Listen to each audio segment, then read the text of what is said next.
Good evening. Welcome to the third podcast, the Titans Ever On podcast. Joined once again by my two brothers, Mike and Dave. Dave from Woodcrest Christian Is it Academy? High school or Okay. Yeah. He's got the nice logo on his shirt, and Mike with the cool headphones. And we're going to jump right in. We'll talk some about the victory over the Vikings, and then we'll also spend some time talking about looking ahead and kind of what all of these positive COVID tests mean for the team and just a general outlook on that. So first, let's just get into the game. Basic, what our thoughts were, what we liked, what we didn't like. So whoever wants to jump in, you guys have any pressing things that you want to bring up about the game that you really liked? Let's do with the good stuff first, and then we'll jump into the bad stuff. Well, obviously, I think I said it the very first podcast that we finally have a kicker that we can believe in. It was mocked on social media, but looks like I was right, at least for this week, and at least for a whole nother week since we're not playing, so he can't mess up in week 4. He's probably the one who brought COVID to the team. Yeah. He is patient zero for the Titans. But, yeah, is that the best game ever by a kicker? I mean, didn't Baronis have an 8 field goal game where he hit a game? Did he have 3 over 50 in one game? I don't think he had 3 over 50. Including like a game winner, basically. Last 2-minute deal. He had the game winner. Baronis did have a 60-yarder against the Colts in the snow, right? Like, it was pretty epic, but yeah, this was pretty big game for a kicker, especially with the way his season started. I mean, the dude has been named the AFC Player of the Month. Really? I hadn't heard that. Yep, I saw that. After having the worst kicking performance, one of the worst ever, he turns around and has one of the best ever. He's won 3 games. 3 game winners. Right. And then he has this last game where he's just clutch. I mean, he's just crushing it. He's crushing it from everywhere. As much as I know when we were watching that first game and the team got down there in the red zone and then they settled for the field goal, and I was watching it with my oldest son, Aiden, and he can't sit down. He's pacing. I'm like on the edge of the couch, like, why do we have to let him kick it again? But him making that kick at the very end of that game, I think that it's almost like that was like, okay, now he got his brain right again. Like, he got his head right, and it was huge. He misses that kick.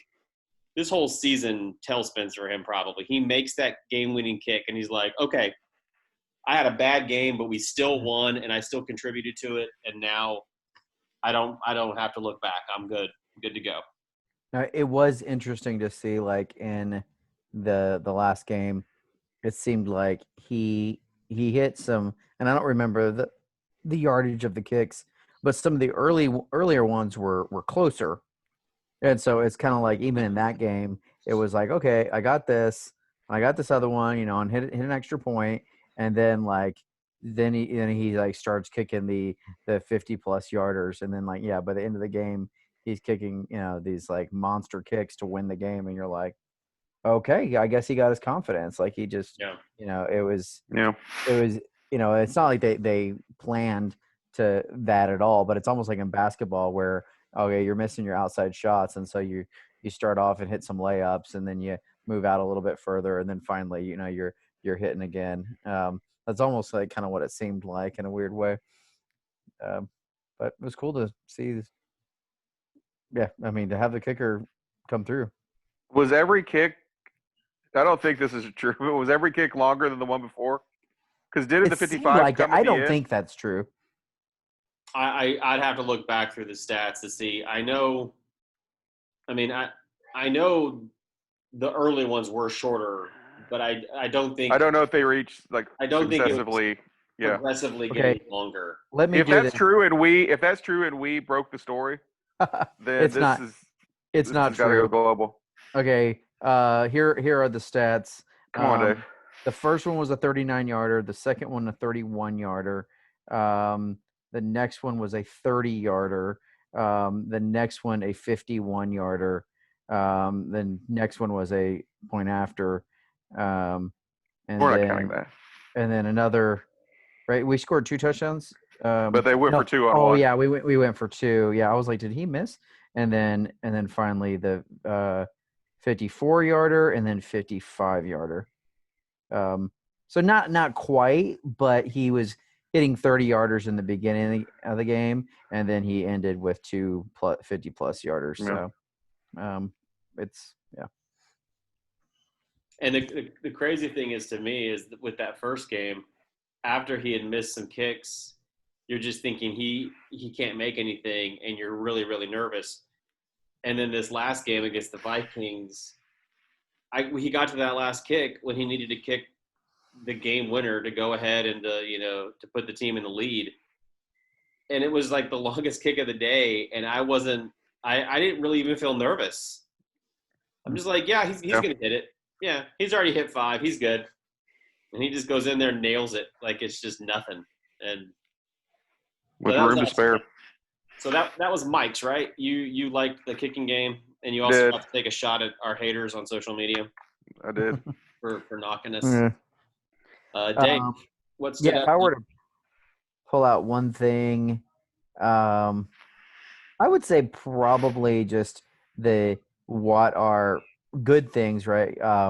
What Tannehill has been able to do now for 3 weeks of this season and the end of last season, and even this season we are having to rely more on the pass, and they're doing a good job with the play action. And I don't think he's being asked to do anything extremely difficult, but he's just been very consistent, and just we are able to get the ball downfield. The teams play to stop Henry, and so I mean we've proven offensively that, like, if you play to stop Henry, we're going to put up 30 plus points and so we are a hard offense to stop. It stinks that we didn't get the touchdowns like at the beginning of the game that we needed to, but yeah, I was impressed again with Tannehill, and that makes me confident for the rest of the season and potentially the playoffs if I think he can get it done. Yeah, Tannehill has played great, and he's the offense. While I think it's still built around what Henry can do and what defenses think they're going to do with Henry, that doesn't mean that they're not a passing team, because the team obviously wants to pass, but they build a lot off the play action, which is using Henry and is using the threat of the running game to really open things up. But Tannehill's he's been everything that you'd want him to be. I mean, he may have had a couple of bad throws in that last game, but overall, he's incredibly accurate. He's getting multiple guys involved. I mean, if you take their receivers and tight end Jonnu and kind of like work their stats out for a 16-game season, I mean, they're on pace. All Davis and Humphreys and Jonnu are all on pace to have really good seasons, like really, really, really strong statistical seasons. So, and a lot of what Tannehill can do. And get AJ Brown back. Yeah. Yeah. Hopefully, your best weapon. At least last year, yeah, he definitely was your best weapon. Davis is stepping up and looking like the number one receiver. I mean, if Brown were healthy, it might be different. But, yeah, Tannehill has thrown over 800 yards in the past, so we've had 3 games, and he's thrown 809 yards. So just really solid. I mean, he's moving the ball significantly. So anyway. So he started 9 games last year. Is that correct? I think it was 10. Yeah. But didn't he wasn't the 6th game of the season the Denver game? And that's the game he came Right. in halfway. Right, but there would still be 10 games Okay. after. Yeah. But he's got 3 this season, so he needs – I know somebody was doing the statistics based on the playoffs as well and what that would look like for a full 16-game season. Right, because he started 16 games now, yeah. Yeah, but I would rather look at it without the playoff games. Yeah. Just regular season, because I feel like playoffs are very different. Like, it's just those kind of stats to me. I want to see just what his regular. So I still think he needs a couple more to kind of see what his regular season, 16 games, kind of those numbers would look like. But they would be as good as any Titans quarterback has ever put up. For 16 games. And he's 12-4 as a starter. Again, that's 2-1 in the playoffs, but right. As a Titan starter, he's 12-4. So that's So he's. I'll take that for a season. He has absolutely rejuvenated his career and given them exactly what they needed at that position. So it's been cool to see, and it's been fun to watch him play. And I think all of the receivers are very confident in him as the quarterback, and he's confident in the guys he's throwing to.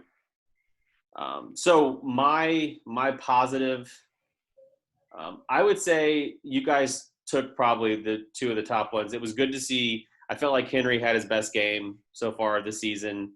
He was looking really comfortable, especially in the second half of that game, really pulling off some big runs. But I'm gonna go with Simmons. I know, like, statistically, the run defense wasn't great, but I don't think that's all Simmons. I think that's a combination of a lot of things. Just Simmons, what he did and the kind of like plays that he made that affected the game. He was blowing people up on a regular basis on that line. And like the very first play, he got a penalty on it, but the very first play of the last drive for the Vikings, you've seen a replay.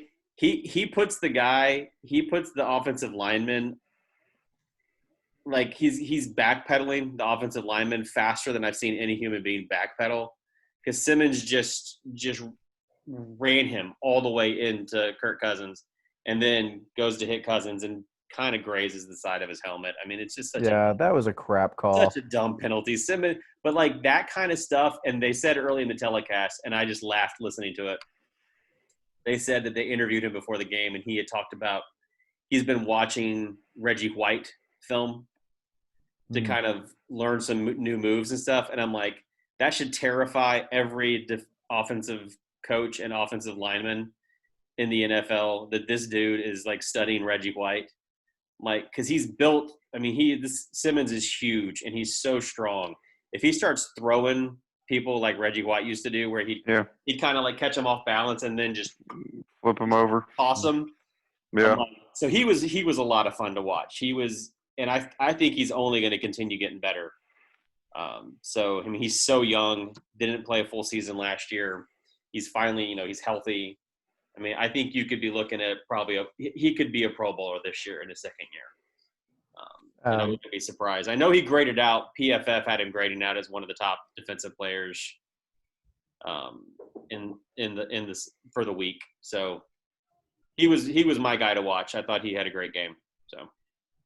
So speaking of the defense, I agree. He had a really good game, and that was not would they call it roughing the passer or face mask or something? Yeah. It was just a really bad 15-yard penalty on someone getting hit. Like, that's what his job is.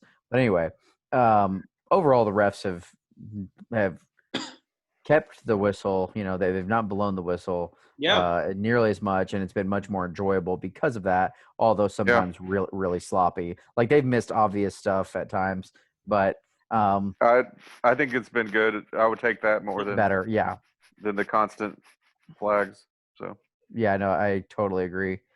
So our defense has been very disappointing now for 3 games. We've been able to get some turnovers, and I would argue that our turnovers have been, and I don't want to like minimize them, but they've been kind of more flukes than like great plays on our, that we've made. It's been like a ball that got thrown too high, that gets tipped by the receiver, happens to land, in the right place. That that interception that was it? What's the corner's name? Is it Jeffries? What's his name? Joseph. Um, Yeah, Jonathan Jones. yeah, Joseph's interception. I mean, it just got way overthrown, and he was playing like 10 yards back, and it like went into his hands. So anyway, the turnovers have saved us, and so the defense gets some credit for that. But at the same time, like they just haven't stopped anyone. They're just terrible on third downs. And except for the very end of that last game, which something happened, and we were able to get pressure on Cousins in the end of the last game, we've not done a good job getting pressure on the quarterback. My thinking is that the only way that we're going to be a good team, like a playoff lock team, is if we can figure out how to get more pressure on the quarterback. And that'll make everything else a lot better and easier on the defense. I don't know. What do you guys think? It was weird that the last drive when we did get all that pressure was when we were dropping back, Yeah. 7 people. We were rushing only, 3. Yeah, 3, maybe 4. But yeah. I don't know how much sort of credence you lend to some of those websites, the analytic websites that study all the game tape and give grades out to all the players, like PFF and some other ones like that. But I mean, some of them have that game, the Titans grading out as actually getting a lot of pressure all game long. But where the Titans are breaking down is they're not covering anybody. I don't know how, like, I'm watching the game, and what I'm seeing in the game doesn't really match up with the idea that they're getting a bunch of pressure. But I do think they probably got more pressure than maybe we want to give them credit for, because they weren't getting a lot of sacks. But there were a lot of plays where guys were getting into Cousins' face, and he was just making throws, and guys were just open. Or he was making a great throw. I mean, I know there was at least one to Butler where Butler was all over his guy. And that rookie guy, he just caught the ball. And sometimes that's going to happen. But there were other times where guys were just wide open. Mm-hmm. And I know our secondary is banged up. I know not having a Dory in there, but I mean, you can't tell me that the secondary is this bad just because the Dory's hurt and you don't have Logan Ryan anymore. I mean, were those two guys that important to that secondary that they go from being an above average secondary with some really good pieces to being like just awful? I mean, because they can't seem to stop anybody. The run defense probably concerns me as bad, because at least with the secondary we've got some injuries, and some young player, trying to work, and a lot of new pieces, working new pieces in. But I mean, you'd think the strength of the team has been the run defense, and I don't know. Well, seems like we brought back Casey's not back, but we brought back most of our guys in the front 7. Should be a little better, and it's been rough, really rough the last 2 weeks. Yeah. I mean, every running back we play is getting having a career game. A career game, yeah.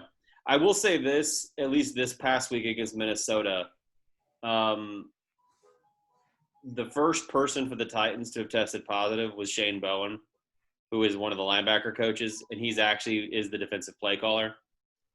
He does most of the defensive play calls. He wasn't at the game.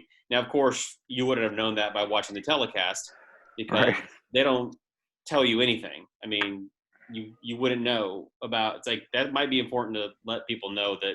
Now, maybe the Titans don't communicate well with the crew, and they don't tell them what's going on. That's very possible, because Vrabel likes to keep things really, secret as much as he can. But that meant New England way. That meant Mike Vrabel Patriot was doing the defensive play calling. The last time he did defensive play calling was that game where Dean Pease had that medical emergency against Houston. Right. And it's like, it was by far the worst defensive game that our team had. I don't know how much of that is Vrabel really isn't suited to be a play caller. He's much better suited to be a head coach where he's sort of overseeing everything, but he's not great as the play caller, or at least not great as both. Or how much of it is he wasn't planning to be the play caller, and then kind of last minute he has to take over, and it just kind of throws things off. I don't know.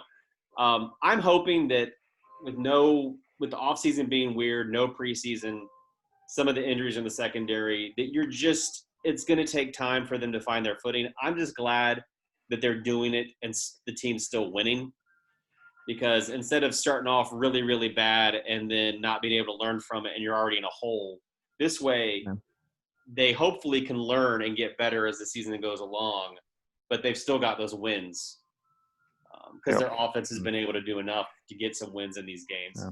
Well, there is plenty of room for improvement, so I guess, they're not like resting on their laurels, or whatever.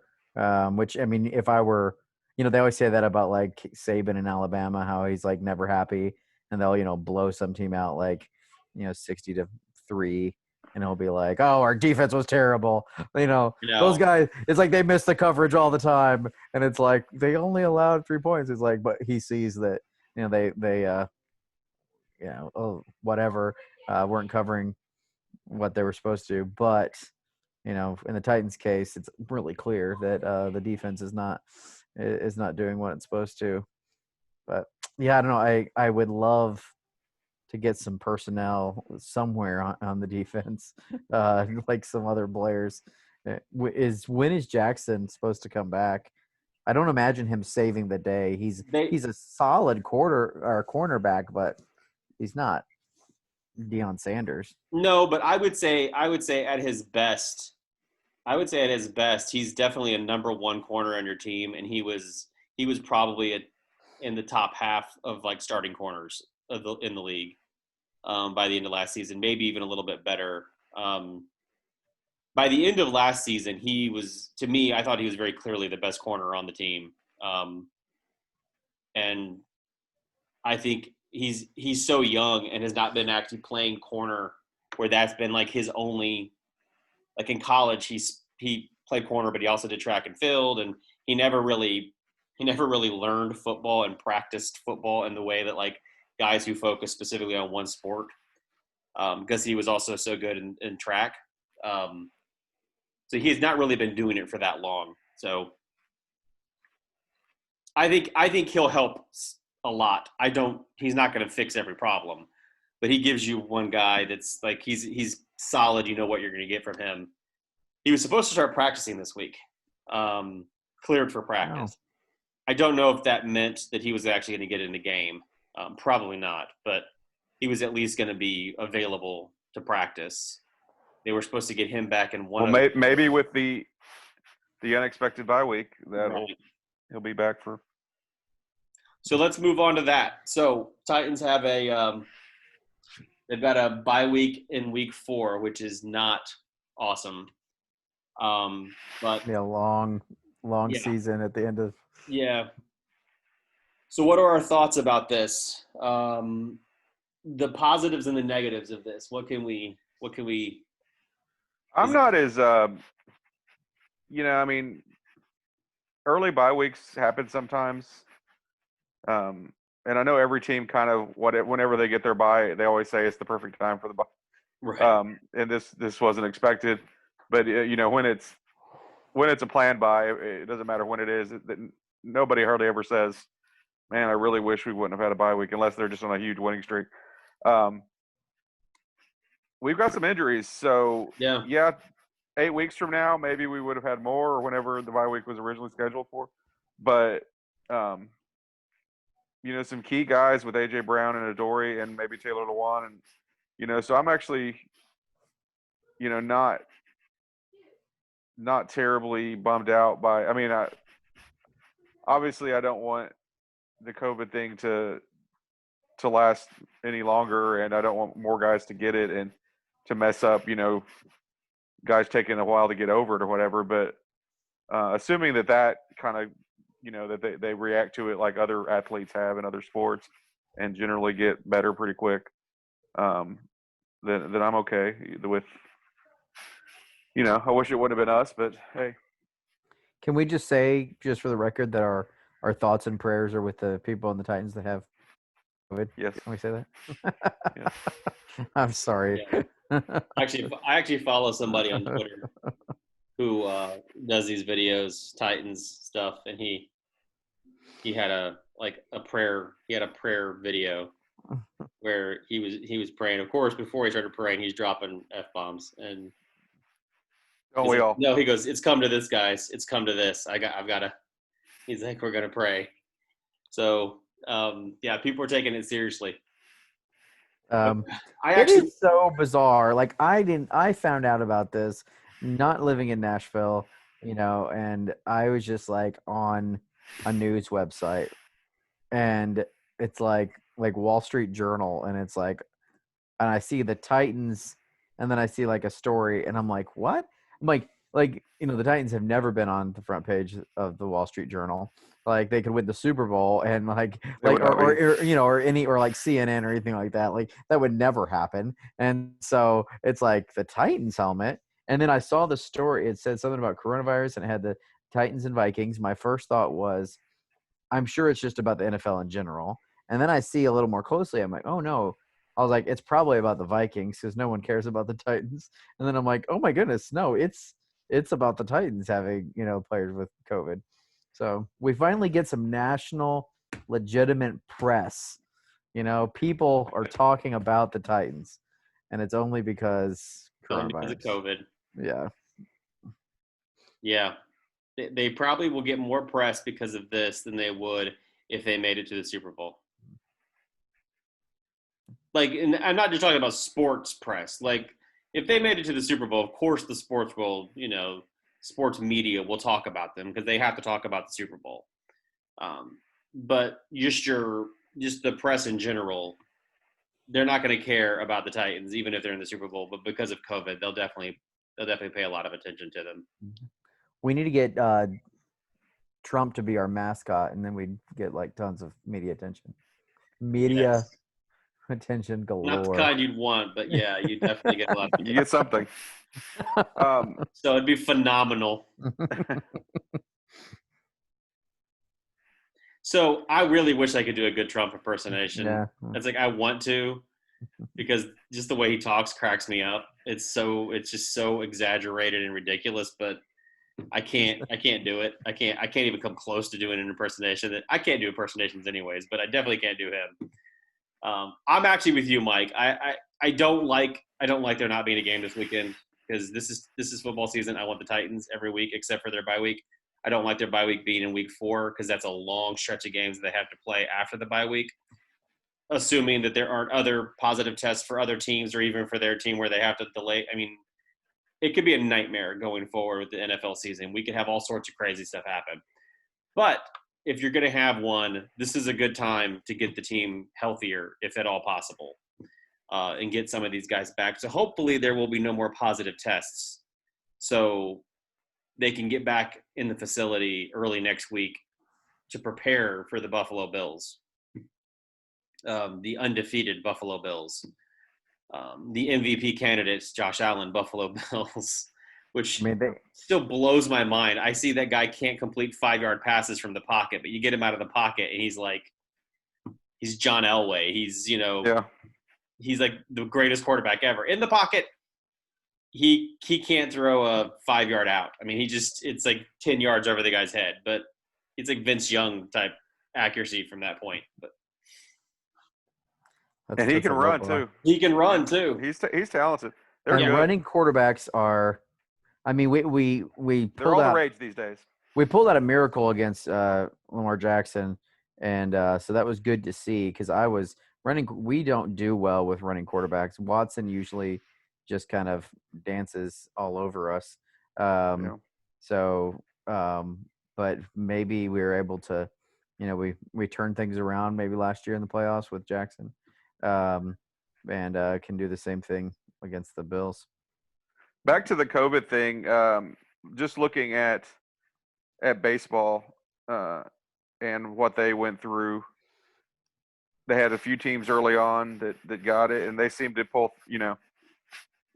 they handled it, they got through it, and have really haven't had any other issues the rest of the season. So I'm hoping that will be true for the NFL as well.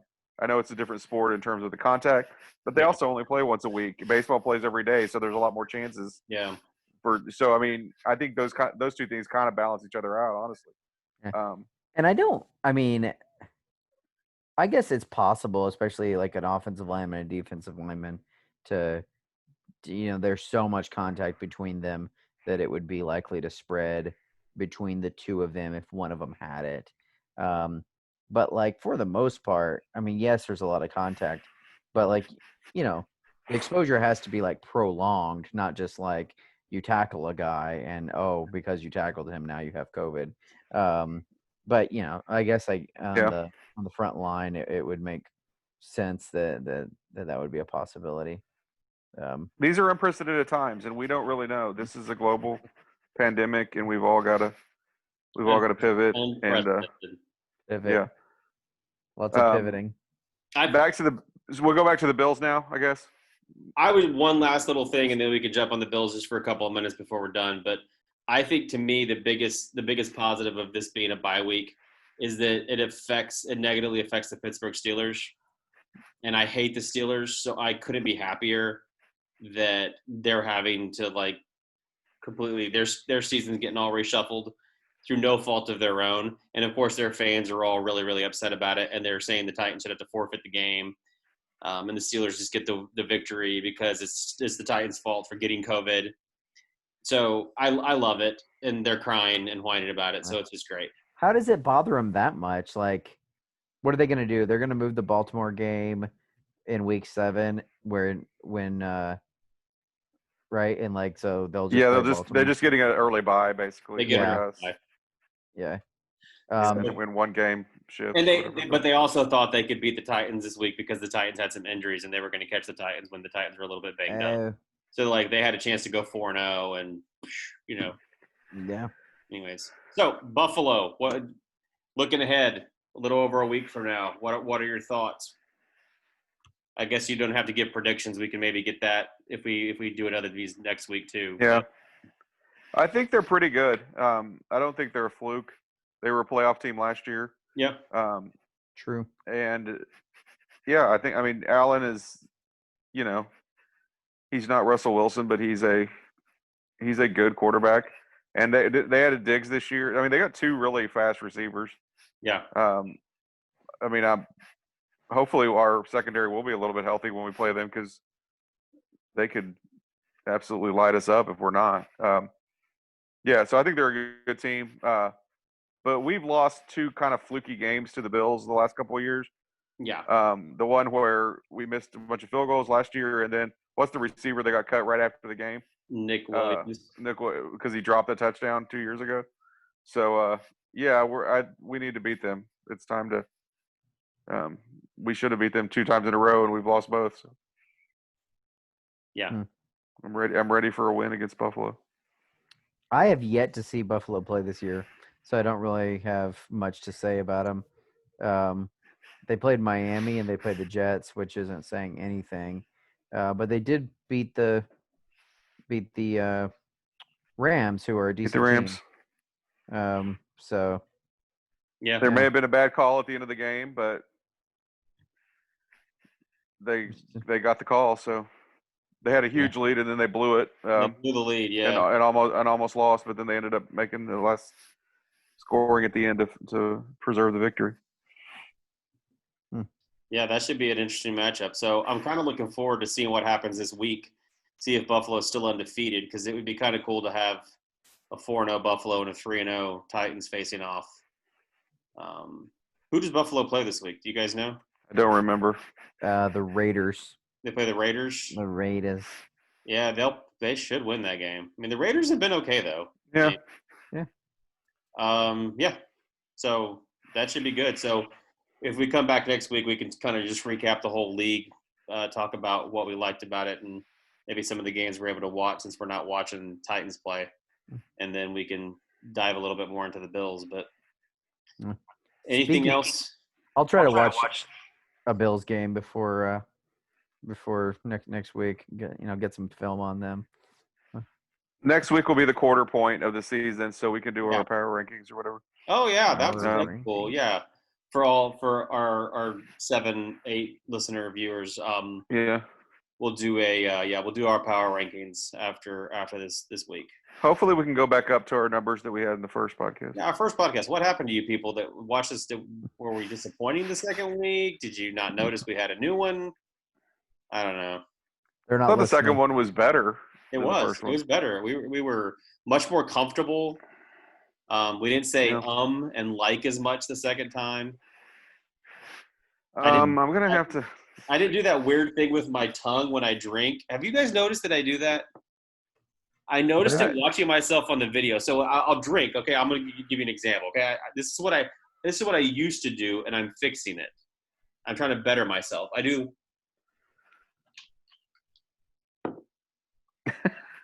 Why do I do the? I'm like licking my lips, but why do I do that? You guys do that when you drink? No, I probably do. That's awful.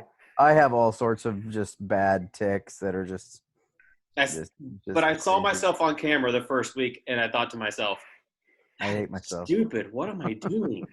Yes, I was like, I hate myself. I'm the worst. I noticed that I would say like every time, and I'm saying like right now, but when you would talk, anybody would talk, and I would agree with them, I would say yeah, like a lot, and I'm like, that's kind of distracting, probably. Even if I do agree, I don't know that I need to be saying it all the time. So anyway. You're not cut out for this business. Wait, this is a business? We are no Sterling and Shannon Sharp. I don't know. Are there any other brothers that have both been Tiki and Rondé Barber both did. Tiki and Rondé. We are no Tiki and Rondé. Yeah, I'm sure there are others, but I'm guessing one of these days all the Watts will be like on a TV show together. Yeah, probably. The McCormick probably love the camera. Yeah, that's a good one. Yeah. Okay. We'll end on talking about siblings and what sibling do. Former athletes have been gone into the sports broadcasting careers. So we are not doing that. So I guess we'll go ahead and close this out now because we've gone a little over time. I don't want these to be too long for people. So all right, thank you for joining us. That's the recap. Hope you guys enjoyed. If you did, please like it on YouTube, share it on social media. That helps us get out to a few more people. So I think you're supposed to say that at the beginning. And do what? I think you're supposed to say that at the beginning. Like it and share it because people probably aren't still watching. They probably already gave up. Is that what you're saying? Mm-hmm. Yeah, once we said something about Tiki Barber, it was over. I need to have a little thing that pops up saying, like subscribe and hit and rate or whatever and whatever else you're supposed to do. Yeah. I don't care about any of it. So, all right, take it easy, guys. All right.